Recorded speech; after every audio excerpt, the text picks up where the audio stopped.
NBC News. I'm Gary Nunn. The big American deep freeze is shifting from the Midwest to the Northeast, and forecasters say the country has not seen the last of winter's worst. In Florida, Governor Bob Graham has declared an emergency in the citrus industry in Central and South Florida. It is hoped that will speed up the processing of fruit damaged last week by freezing temperatures. And from Miami, NBC's Ike Siemens reports the Florida vegetable business is also facing hard times because of the cold. 35 to 40% of Florida's tomato crop was wiped out by the freeze. It will be 2 months before the next crop is in. Farmers are picking what they can, but they say they will not be able to send them to the north. They will spoil by then. And the farmers also say tomato prices will soon be high. For tomato farmers who are not hurt by the deep freeze, all this is good news. In the past week, the wholesale price for a 25-pound box of tomatoes has gone from $8 to $18, a 125% increase. Ike Siemens, NBC News, Miami. There have been reports of an earthquake in the northeastern section of the country tonight. The reports say some buildings shook, but we right now have no reports of any damage or injuries. More news in a minute.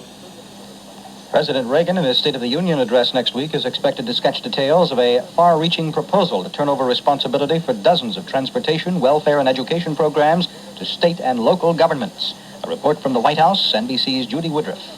Sources on Capitol Hill confirmed that the president plans to propose a complicated turnover to the states of dozens of federal programs in education, transportation, and welfare.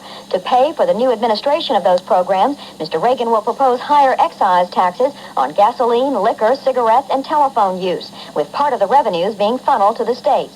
At the same time, the cities would receive a larger share of revenue-sharing money to take care of programs such as Urban Development Action Grants.